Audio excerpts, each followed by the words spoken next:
Hey y'all. With the feature-length summer blockbuster release on the horizon, a new packaging style for Barbie's long-running Fashionistas line, and a new artwork design used for all future Barbie releases, it seems like we're transitioning into a new era for Barbie, with Mattel trying their hardest to push her back into relevancy after having been slacking in sales for a while now and experiencing a severe slump in 2022. Barbie has been around for a long period of time and shows no sign of slowing down. However, it has been quite the debate in the doll community on whether or not what Barbie has been delivering these past few years has been on par with her billion-dollar selling heyday in the 90s, or a far cry from the quality she came to be known for that turned her into a generational icon. In this video, I'll be taking a deep dive to look into what the turning point in toy history was that led to Barbie jumping the shark, so to speak, and whether or not it is possible for Barbie the brand to fend off the supposed downward trajectory in the years to come. So stay tuned. Before we get into a discussion of the state that Barbie is in now, we'll have to jump back a few decades, as the assessment on whether or not Barbie is per se, past her prime, and in her flop era differs from collector to collector. Take for example vintage collectors. For those folks, Barbie was already on a decline in 1967 when Twist and Turn Barbie debuted. Now with 60s collectors who are like, if it isn't mod, I'm not interested, the introduction of Malibu Barbie and Best Buy fashions in the 70s was a sign that the quality of Barbie as a doll line was going down the drain. Superstar Barbie collectors of the 80s and 90s hated the Generation Girl era of the 2000s, and fashion fever fanatics of the 2000s really disliked Barbie's bimbofication with Fashionistas in 2009. In every generation there is a chosen one, so what a collector might consider of lesser quality differs greatly from person to person. The age of the Barbie collector and the Barbie collector type you are can influence the opinion you have on the state the doll line is in.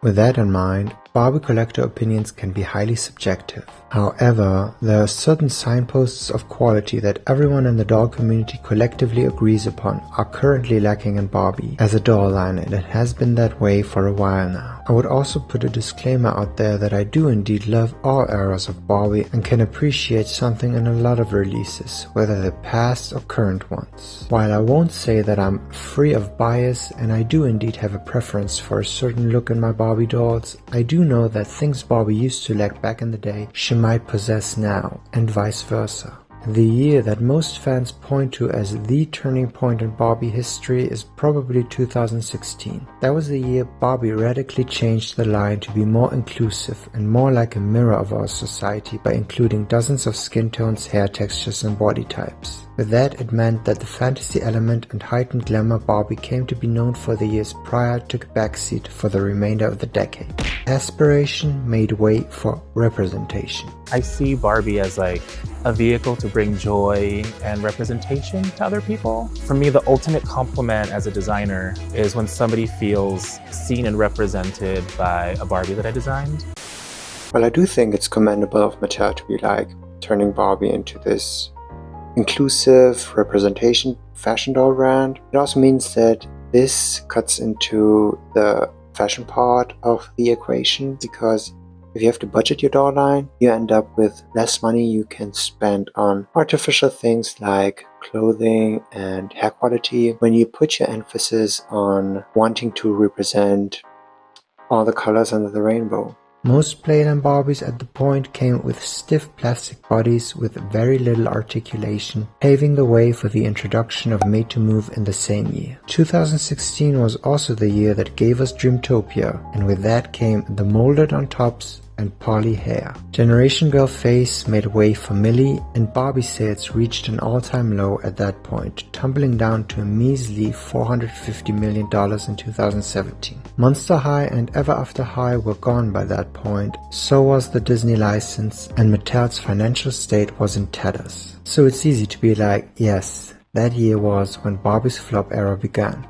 I believe the shift in Barbie's level of quality had already begun years prior though. On Barbie's milestone 50th birthday in 2009, Mattel implemented cost-cutting measures for Barbie, many of which are still in effect to this day. Coinciding with the historic recession, the introduction of Monster High that cut deeply into Mattel's pockets for promotion and manufacturing, and coming after a highly publicized, costly legal battle with Bratz, Mattel wasn't in much of a celebratory mood. Fans had to say goodbye to its Fashion Fever line of dolls, a line that was the closest Barbie had come to replicating the same level of quality in clothing design and textiles she used to have back in the vintage and mod era. That quality came with a price tag, of course, as it was too costly to produce, so it needed to be axed.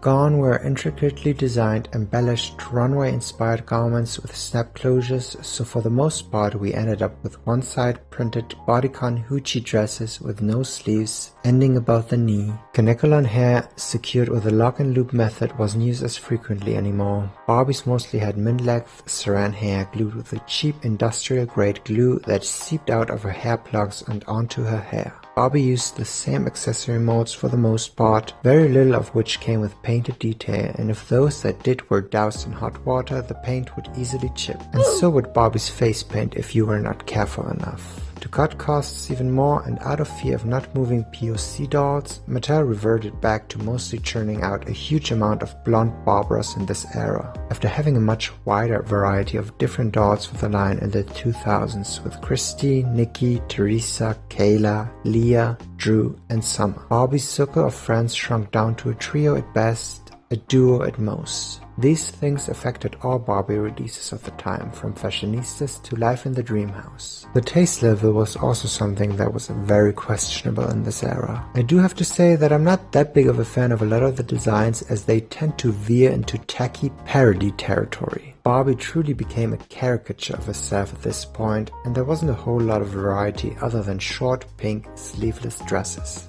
I believe Mattel started to realize this and attempted to rectify their error by emphasizing a wider variety in terms of silhouettes and textiles, and attempted to have more layered clothing with 2014's Barbie Style series. I don't want to make it seem like I'm endlessly shitting on this era of Barbie, no, not at all. I love this era of Barbie. I love how gaudy it is, how glamorous it is, how glitzy it is. It's exactly what we all want Barbie to be like. But it was around that time frame, like 2009ish, when Mattel had to invest tons of money into Monster High, cutting into Barbie's budget, when Mattel defeated their biggest opponent, Bratz. So that meant that there was no reason to be like, we have to push Barbie further up the ante and invest tons of money to make the quality good to defeat our opponent in doll aisles. No. Now the mindset of having to cut costs, having to cut corners, having to widen the margin to make more money started. And that was also fueled by the big recession of 2008. And this mindset of having to be penny pinching and cutting the quality of Barbie kind of stayed and continues on to this day. And while I love myself a good bimbo era Barbie and would probably much rather dive into a pink vomit era of the 2010s than the zombie body fashionistas of the later years, I can see that an attempt was made with the initial reboot fashionistas to have more designs that reflected fashion trends of the time. What I cannot vibe with though is the pixelation. I can even forgive a doll having poly hair, but when I see the shiny, crispy UV resin glow back at me, I have to check out. I also don't want to come across as someone who is not appreciative of Barbie's attempt to be more inclusive when it comes to body types, but this meant that we'll get one-size-fits-all clothing pieces that look trash on all of them, or have cute clothes that you can't mix and match because they only fit on a petite or standard body.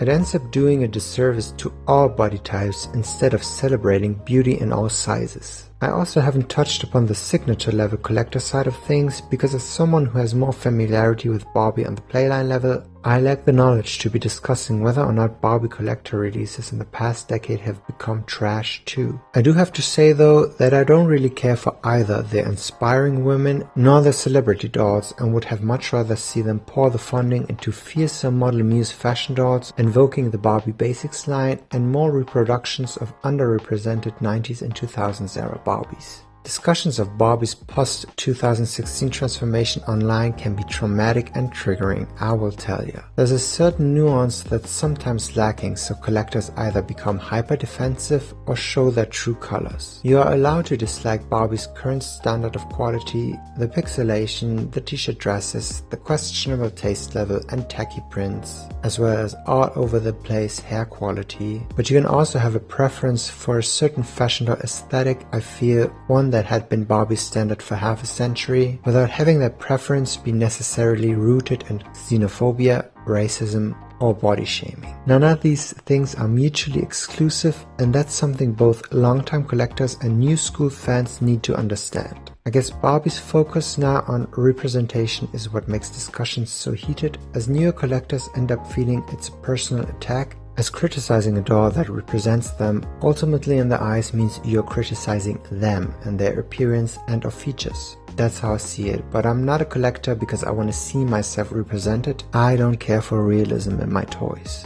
I have no interest in real. I find real people boring. To sum it up though, it's safe to say that there is a standard level of quality a doll line has to meet in this day and age, and Barbie is currently lacking it. While I don't necessarily think that she's a lost cause, I do think there needs to be done a whole lot more than Barbie currently is doing. So it's going to be interesting to see whether she's able to reinvent herself again, or if she'll slowly fade away by churning out the same thing over and over again. I hope you enjoyed watching this video. Please comment down below and let me know what you think was the moment that Barbie morphed into a has-been.